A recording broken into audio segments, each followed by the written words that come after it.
처음 우리 하나님께서 창조하신 이 에덴 동산은 대단히 아름답고 또 아름다웠을 것입니다. 모든 것들이 풍족함으로 넘쳐나고 모든 것들이 완벽하게 아름답고 또 평강과 화목과 사랑으로 넘쳐나는 그러한 낙원이었을 것이라고 생각을 합니다. 아침이면 숲속 여기저기에서 우리 하나님을 찬양하고 높이는 그 새소리들이 가득하게 울려 퍼지고, 또 낮이면은 그 뱀과 사람이 서로 만나가지고 서로 뜨겁게 사랑의 교제를 나누고, 또 사자와 어린 양이 함께 어울려서 뛰노는 바로 그러한 곳이었을 것입니다.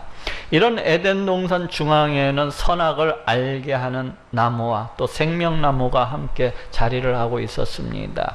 하나님께서는 그 자신의 형상을 따라서 지어진 우리 사람으로 하여금 그 에덴 동산에 있는 그 모든 피조물들을 다 다스리게 하셨어요.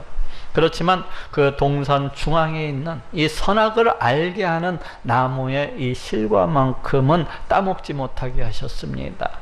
만약 그 나무의 실과를 따먹게 된다면은 죽으리라 반드시 죽으리라는 것이었습니다. 그런데 하와가 이 명령을 어겨버리고 그 사악한 뱀의 유혹에 빠져서 그 나무의 실과를 그만 따먹고 말았습니다. 이에 우리 하나님의 저주가 임하게 되었어요. 먼저 하와를 미혹해서 그 열매를, 그 선악을 알게 하는 열매를 따먹도록 이 미혹을 했던 이 뱀에게 저주가 임했습니다.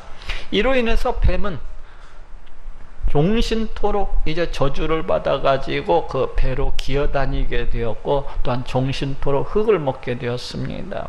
또 뱀의 유혹을 받아서 그 선악을 알게 하는 나무의 실과를 따먹은 이 여자에게도 저주가 임했어요. 여자는 해산하는 그 고통과 수고 속에서 자녀를 갖다가 낳게 되었고, 또 그 남편의 다스림 속에 거하게 되었습니다. 또 땅도 저주를 받아서 이제 가시 덤불과 엉겅퀴를 내게 되었고, 아담은 종신토록 땀을 흘려야만 그 소산을 먹을 수가 있게 되었어요. 그런데 이렇게 죄에 대한 심판이 선고가 되는 그 자리에서, 이 죄에 대한 심판이 선고가 되는 그 자리에서 우리 하나님께서는 놀랍게도 그 자신이 장차 이루실 이 구원의 여명을 제시해 주고 있는 것을 보게 됩니다. 오늘 보면 창세기 3장 15절에 내가 너로 여자와 원수가 되게 하고 너의 후손도 여자의 후손과 원수가 되게 하리니 여자의 후손은 네 머리를 상하게 할 것이요 너는 그의 발꿈치를 상하게 할 것이니라 하고 말씀을 하고 있습니다. 내가 너로 여자와 원수가 되게 하고 너의 후손도 여자의 후손과 원수가 되게 하리니 여자의 후손은 네 머리를 상하게 할 것이요 너는 그의 발꿈치를 상하게 할 것이니라.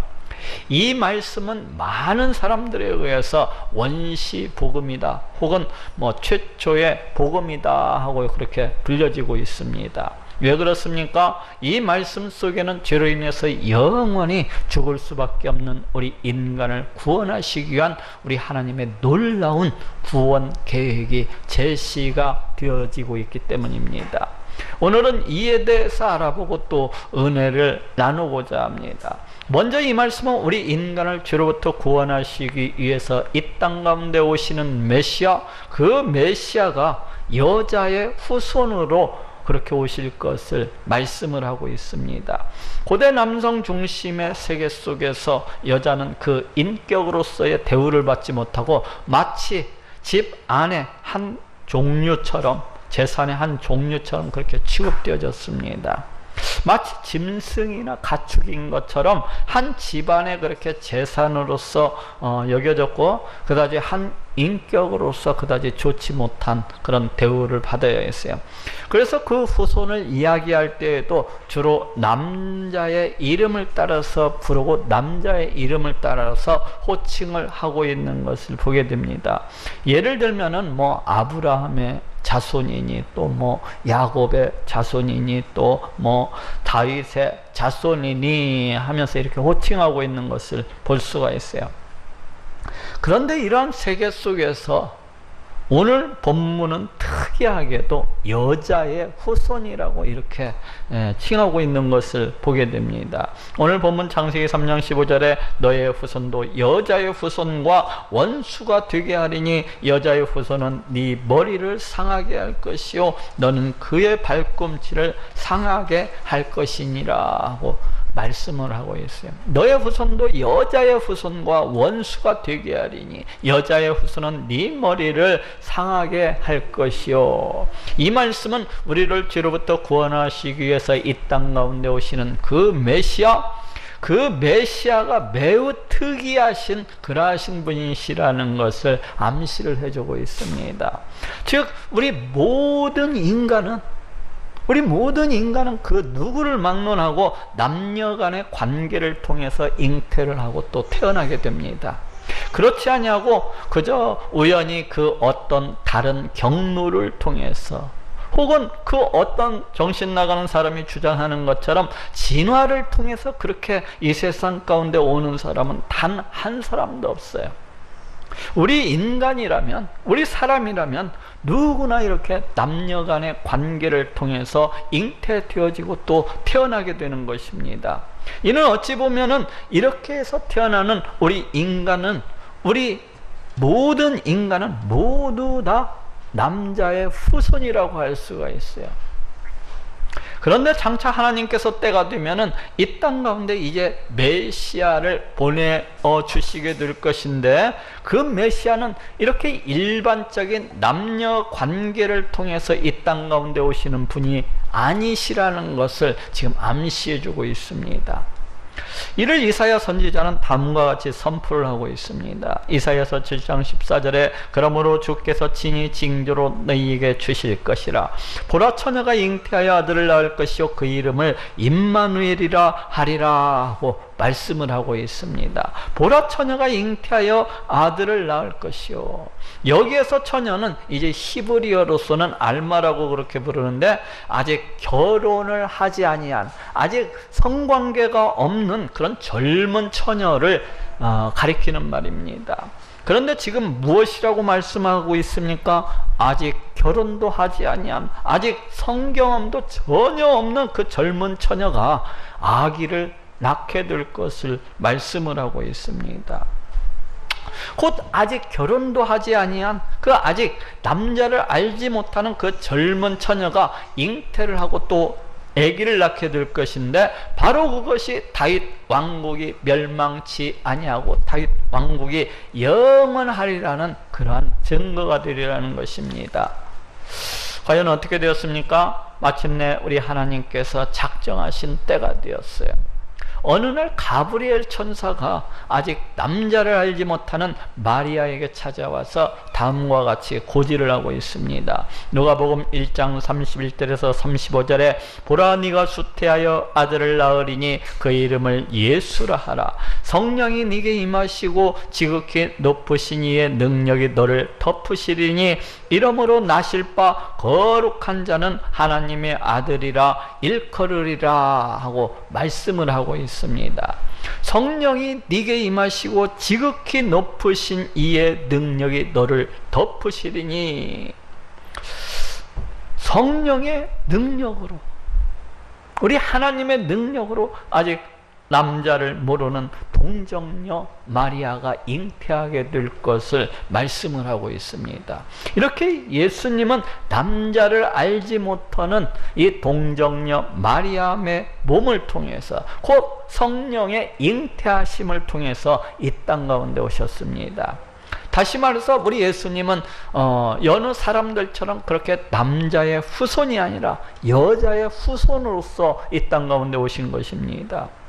이렇게 예수님께서 남자의 후손이 아니라 여자의 후손으로서 이 땅 가운데 오신 이유는 죄로부터 자유로우시기 위함입니다. 곧 이 세상에 있는 모든 사람들은 남녀 간의 그러한 관계를 통해서 태어나기 때문에 아담이 지었던 그 원죄로부터 결코 자유로울 수가 없고, 또 이 땅 가운데 태어날 때부터 그 모두 다 부패하고 타락한 그런 죄성을 가지고서 그렇게 태어납니다. 이러한 사람은 그 누구의 죄를 위해서도 대신 죽어줄 수도 없고 또 누구의 죄를 갖다가 대신 갚아줄 수도 없는 거예요. 이 때문에 우리 예수님은 남자의 후손으로서 오신 것이 아니라 여자의 후손으로서 오신 것입니다. 이러한 사실은 우리 예수님이 어느 날 그저 우연히 이 땅 가운데 오신 것이 아니라 우리 하나님의 철저한 계획 속에서, 우리 하나님의 완벽한 계획 속에서, 우리 하나님의 지혜와 능력과 그 권세와 그 섭리와 그 열심으로 해서 이렇게 오셨다는 것을 알 수 있게 해줍니다. 참으로 놀랍지 않습니까? 그런데 어떤 사람들은 오히려 이러한 사실들에 대해서 대단히 부담스럽게 여기고 생각하는 사람들이 있어요. 우리 예수님께서 성령의 잉태하심을 통해서 오셨다는 사실에 대해서, 이 남자도 알지 못하는 동정녀 마리아의 몸을 통해서 오셨다는 사실에 대해서 대단히 부담스러워하면서 대단히 의문을 가지고 대단히 믿기를 꺼려하는 그러한 사람들이 있는 것을 보게 됩니다. 이는 자신의 이성, 자신의 합리성, 자신의 판단으로부터 벗어나는 일이기 때문에 그래요. 그렇지만 이러한 사람들이 우리 예수님의 이 동정녀 탄생, 성령의 잉태하심을 통한 이 땅 가운데 오심을 믿지 못하는 이유는 다른 데 있습니다. 이런 사람들이 예수님의 동정녀 탄생을 믿지 못하는 이유는 뭐 이 사람들이 다른 사람들보다 그 이성이나 그 지혜나 그 판단이 더 뛰어나고 더 현명해서 그러는 것이 아니에요. 이 사람들이 예수님의 동정녀 탄생을 믿지 못하는 이유는 오직 우리 하나님께 대한 그런 믿음이었기 때문입니다. 다시 말하면 이 사람들은 우리 하나님이 계시다는 것도 믿지를 못하고 우리 하나님의 능력과 그 권세에 대해서도 잘 알지를 못하기 때문에 그래요. 우리 하나님에 대해서, 우리 하나님이 계시다는 것에 대해서, 우리 하나님의 능력과 그 권세에 대해서 잘 알지를 못하기 때문에 우리 예수님의 이 동정녀 탄생에 의한 이 땅 가운데 오심에 대해서도 믿을 수가 없는 것입니다. 아니, 믿지를 못하는 거예요. 만약 이 사람들이 우리 하나님은 정말로 살아계시고 역사하시는 그러한 분심을 믿었더라면, 만약 이러한 사람들이 우리 하나님께서 이 온 우주 천지 만물을 다 창조하시고 지금도 이 모든 것들을 그 뜻대로 다스리시고 통치하시는 그러한 분이시라는 것을 알았더라면, 또 그렇게 믿었더라면은 우리 예수님이 이 동정녀 마리아의 몸을 통해서 오셨다는 것도 얼마든지 알고 얼마든지 믿을 수 있었으리라고 그렇게 생각을 합니다. 그렇지 않습니까? 우리 하나님께서 이 온 우주 만물을 다 창조하시고 이 모든 것들을 그 뜻대로 다스리시고 또 통치하고 계신 분이신데, 그 하나님께서 무엇인들 못할 것이 있겠습니까? 우리 하나님은 성령의 잉태하심 뿐만 아니라 이 성령의 잉태하심보다도 훨씬 더 어려운 일일지라도, 훨씬 더 우리의 이성으로부터 그렇게 벗어나는 일일지라도 얼마든지 행할 수가 있으신 것입니다. 구약시대 우리 하나님은 사람의 모습으로 아브라함을 찾아오셨던 것을 볼 수가 있습니다. 구약시대 우리 하나님은 또 여호와의 사자, 곧 천사의 모습으로 수많은 사람들에게 나타나기도 하셨던 것을 볼 수가 있어요. 이와 마찬가지로 우리 하나님은 얼마든지 동정녀 마리아의 몸을 통해서도, 성령의 잉태하심을 통해서도 그 육신의 몸을 입으시고 이 땅 가운데 오실 수가 있으신 것입니다. 이렇듯 이 사람들이 우리 예수님의 동정녀 탄생에 대해서 믿지를 못하는 것은, 그 성령의 잉태하심에 대해서 믿지를 못하는 것은 이 사람들이 우리 하나님에 대해서 알지를 못하고 깨닫지를 못하기 때문에요. 이 사람들이 우리 하나님이 계시다는 것에 대해서 믿지도 아니하고 우리 하나님의 능력과 그 권세에 대해서도 잘 알지 못하기 때문인 것입니다. 어쨌거나 우리 예수님은 이렇게 하나님의 오랜 계획 속에서 하나님의 완벽한 그 계획 속에서, 또 우리 하나님의 능력과 지혜와 그 열심 속에서 성령의 잉태하심을 통해 여자의 후손으로서 그렇게 오신 분이십니다. 두 번째로 사단과 하나님의 백성이 서로를 증오하게 될 것을 말씀을 하고 있습니다. 오늘 보면 창세기 3장 15절에 내가 너로 여자와 원수가 되게 하고 말씀을 하고 있어요. 내가 너로 여자와 원수가 되게 하고, 여기에서 너라고 하는 것은 뱀으로서 상징이 되는 그 사탄을 가리킵니다. 더 나아가서는 사탄을 쫓고 따르는 그 모든 세력들을 가리키는 말입니다. 또 여기에서 원수라고 하는 말은 증오감, 적대감이라는 그러한 뜻을 가지고 있어요. 그래서 이 말씀은 여자와 사탄의 세력이 서로 적대감을 품고서 그렇게 서로 증오하게 될 것을 말씀을 하고 있습니다. 그렇다면 여기에서 여자라고 하는 것은 과연 무엇을 의미하고 있는 것일까요? 여기에서 여자는 1차적으로는 분명히 선악을 알게 하는 그 실과를 따먹었던 하와를 가리키고 있는 것이 분명합니다.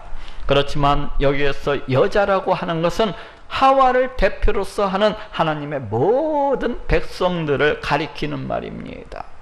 성경에서는 종종 하나님의 백성들을 가리켜서 여자로서 그렇게 표현하고 있는 것을 볼 수가 있어요.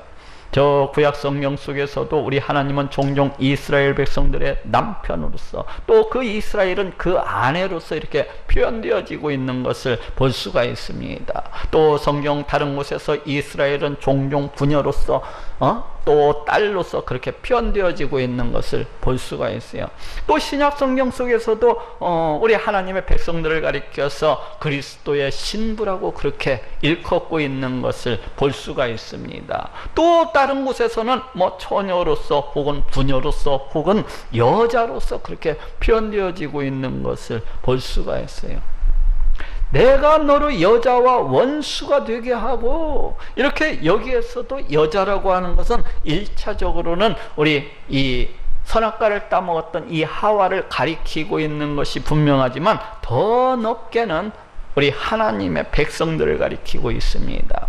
그래서 이 말씀은 장차 사단과 사단을 쫓고 따르는 그 모든 세력들과 이 여자로서 표현되고 있는 이 하나님의 백성들이 서로가 적대감을 가지고서, 서로가 증오감을 가지고서 대적하게 될 것을 말씀을 하고 있습니다.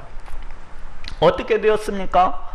창세기 4장에서 6장을 보건대 질투로 인해서 그 무고하게 아벨을 쳐 죽인 그 가인을 필두로 해서 악한 자들의 계보가 쭉 이어지는 것을 볼 수가 있습니다.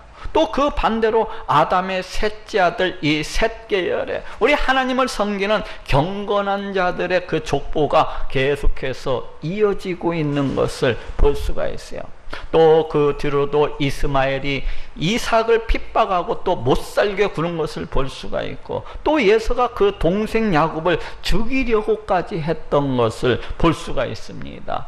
또 그런가 하면은 이스라엘 백성들이 그 애굽 땅에서 그 바로 왕의 왕 밑에서 힘든 그 노예 생활을 해야 했던 것을 볼 수가 있고, 또 이스라엘 백성들이 가나안 땅에 들어가서는 그 사단의 무리를 쫓고 따르는 그 주변 이방 세력들로부터 온갖 압박과 겁박과 위협을 당하면서 살아야 했던 것을 볼 수가 있습니다. 또 신약시대에 들어와서도 우리 예수님을 대적하는 그 많은 세력들이 끊임없이 우리 하나님의 백성들을 갖다가 핍박을 하고 위협을 하고 못살게 굴었던 것을 얼마든지 볼 수가 있습니다. 아니 오늘날에 이르기까지도, 아니 지금 이 순간까지도 이 사탄의 세력들은 그 어느 시대에나 있어 와가지고 끊임없이 우리 하나님의 백성들을 못살게 굴고 위협을 하고 또 핍박을 하고 있는 것을 볼 수가 있습니다. 오늘날에도 이 사단을 쫓고 따르는 이 세력들은 입에다가 그냥 거품을 물고서 우리 하나님의 백성들을 그저 아무런 이유도 없이 그저 욕하고 미워하고 증오하는 것을 볼 수가 있어요. 저 인터넷에 한번 들어가 보십시오. 그러면은 그냥 우리 기독교인들을 향하여서 뭐 개독교라고 이렇게 부르면서 그냥 아무 이유도 없이 그냥 미워하고 증오하는 것을 볼 수가 있습니다. 왜 이런 것입니까? 왜 이런 거예요? 그것은 그 아비가 된 사단의 사주를 받아서, 그 아비가 된 사단에게 이끌려서 그 아비처럼, 그 사단처럼 그렇게 행하고 있는 것입니다. 아니, 하나님의 저주대로, 오늘 본문에 나오는 이 하나님의 말씀 그대로 그렇게 행하고 있는 거예요. 내가 너로 여자와 원수가 되게 하고, 즉 이 말씀을 오늘날 그 사단을 쫓는 무리들이 그대로 이루고 있는 것을 보게 됩니다.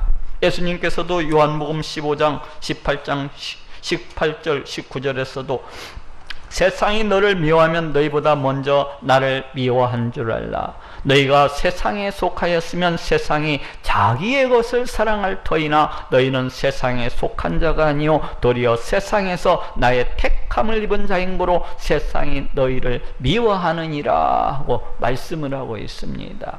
너희가 세상에 속하였으면 세상이 자기의 것을 사랑할 터이나 너희는 세상에 속한 자가 아니요 도리어 세상에서 나의 택함을 입은 자인고로 세상이 너희를 미워하느니라.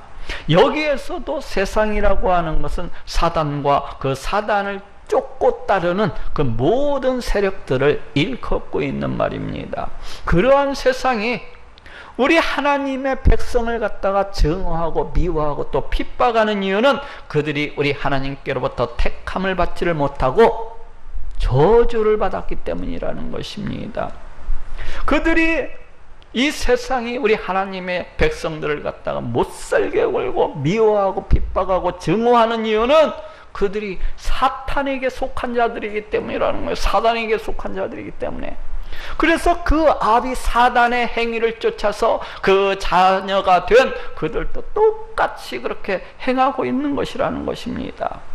그러니 세상이 우리 하나님의 백성들을 이유가 없이 증오하고 미워하고 또 핍박하는 것은 어찌 보면 너무나도 당연한 것입니다. 그 아비가 된 그 사단을 쫓아서 그 후손들이, 사단의 후손들이 우리 하나님의 백성을 그렇게 미워하고 증오하고 있는 것이기 때문에 그래요. 내가 너로 여자와 원수가 되게 하고, 지금도 이 말씀이 우리 가운데에서 그대로 성취가 되어져 가고 있는 것입니다.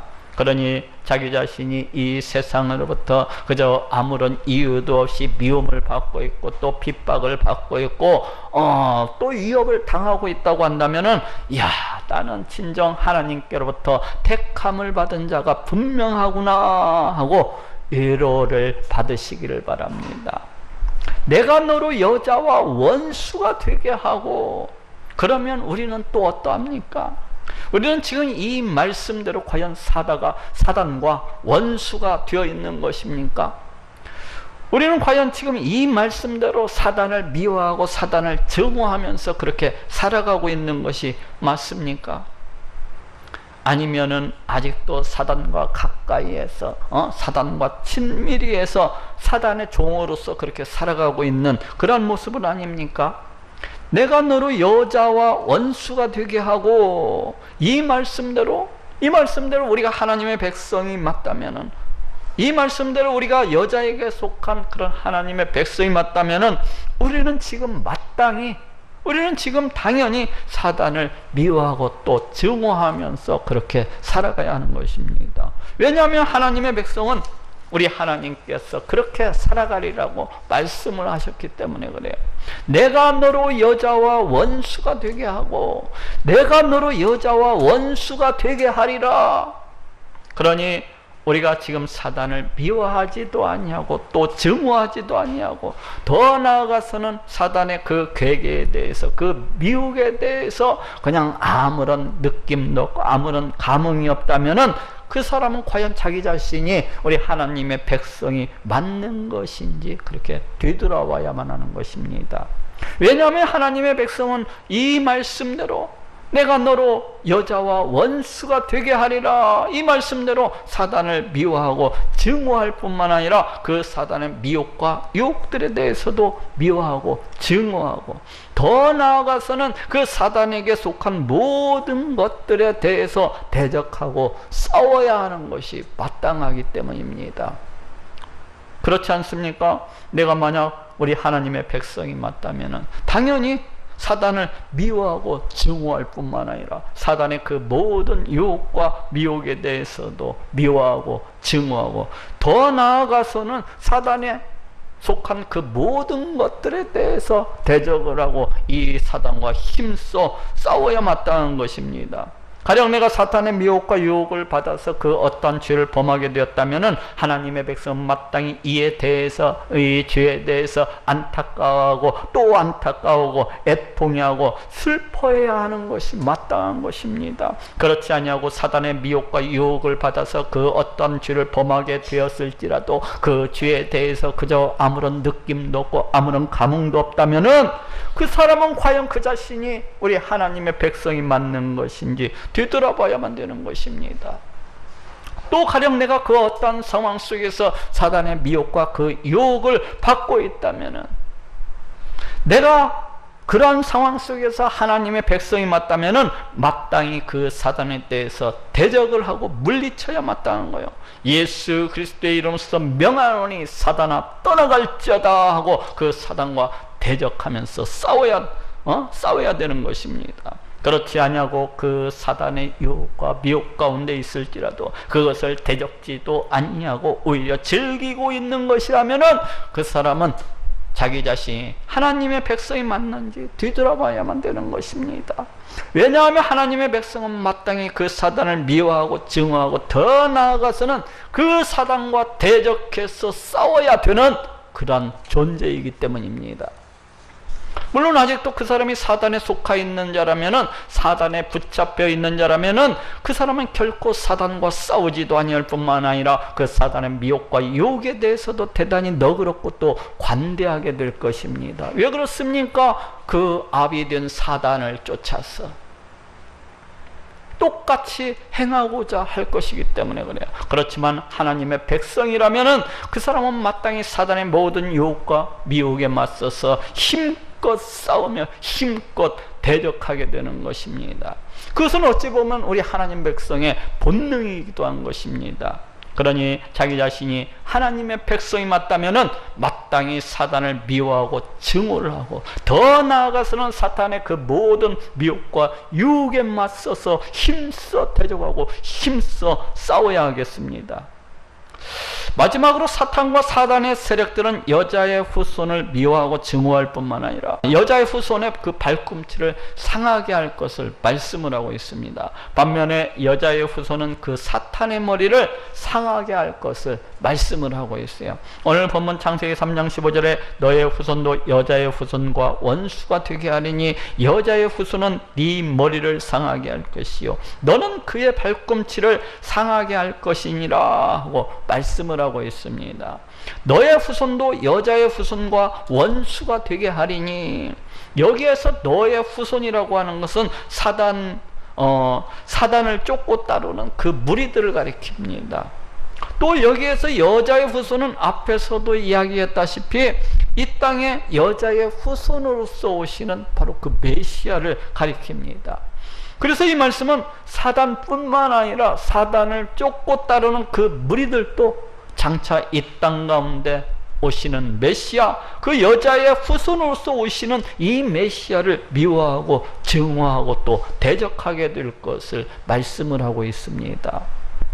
여자의 후손은 네 머리를 상하게 할 것이요 너는 그의 발꿈치를 상하게 할 것이니라. 먼저 사단이 여자의 후손의 그 발꿈치를 상하게 할 것을 말씀을 하고 있어요. 여기에서 발꿈치라고 하는 것은 우리 신체 부위에 있어서 그다지 중요하지 아니한 하찮은 그런 부위를 가리키는 말입니다. 그래서 이 여자의 후손이 사단에 의해서 그 발꿈치를 상하게 된다고 하는 것은 비록 여자의 후손이 이 사탄에 의해서 해를 당하게 될 것이지만은 그것이 치명적인 그러한 상처가 되지 아니할 것을 말씀을 하고 있어요. 그런데 여자의 후손은 그 사탄의 머리를 상하게 할 것을 말씀을 하고 있습니다. 이 메시아가 그 사탄의 머리를 상하게 할 것을 말씀을 하고 있어요. 여기에서 머리라고 하는 것은 우리 신체 부위에 있어서 대단히 중요한 부위입니다. 그래서 그 생명과 직접적으로 관련이 되는 이런 핵심적인 부위를 가리키고 있다고 할 수가 있습니다. 그래서 사단이 여자의 후손에 의해서, 이 메시아에 의해서 그 머리를 상하게 된다고 하는 것은 사탄이 이 예수님에 의해서, 우리 예수님에 의해서 결코 회복할 수 없는, 결코 회복될 수 없는 그런 치명적인 상처를 입게 될 것을 말씀을 하고 있습니다. 더구나 여기에서 상하게 할 것이요 라는 이 말은 분쇄하다, 박살내다, 짓뭉개다 라는 그런 뜻을 가지고 있습니다. 그러니 사탄이 이 여자의 후손에 의해서, 우리 예수님에 의해서 그 머리가 분쇄되어지고 또 짓뭉개지게 되리라는 것은 이 사탄이 결코 회복할 수 없는 그런 치명적인 해를 당하게 되리라는 것입니다. 어떻게 되었습니까? 우리 예수님께서 동정녀 마리아의 몸을 통해서 여자의 후손으로 이 땅 가운데 오셨을 때에 이 사단과 이 사단을 쫓는 그 무리들은 아무런 이유도 없이 우리 예수님을 미워하고 증오하고 또 대적했던 것을 보게 됩니다. 먼저 헤롯 왕은 그 베들레헴에 있는 유아들을 갖다가 다 학살함으로 해서 예수님을 아예 처음부터 시초부터 죽여 없애고자 했어요. 또 사단은 우리 예수님이 40일 동안 금식을 하고 내려오셨을 때에도 3번씩이나 우리 예수님께 나아가서 우리 예수님을 시험함으로 해서 그 시작부터, 공생의 시초부터 넘어뜨리고자 노력했던 것을 보게 됩니다. 또 예수님의 공생의 사역이 한창 진행이 되었을 때에도 그 대적들은 끊임없이 우리 예수님을 쫓아다니면서 우리 예수님을 이유 없이 미워하고 증오하고 또 죽이고자 했던 것을 볼 수가 있어요. 이에 대해서 예수님께서는 요한복음 8장 44절에서 너희는 너희 아비 마귀에게서 났으니 너희 아비의 욕심을 너희도 행하고자 하느니라 하고 말씀을 하고 있고, 또 마태복음 23장 33절에서도 뱀들아 독사의 새끼들아 너희가 어떻게 지옥의 판결을 피하겠느냐 하고 말씀을 하고 있습니다. 너희는 너희 아비 마귀에게서 났으니 뱀들아 독사의 새끼들아. 예수님은 그 자신을 아무런 이유도 없이 미워하고 증오하고 또 그 대적하는 무리들을 향하여서 지금 무엇이라고 말씀하고 있습니까? 뱀들아 독사의 새끼들아 하고 이 창세기 3장에서 선포되어졌던 이 말씀이 예수님 그 자신을 통해서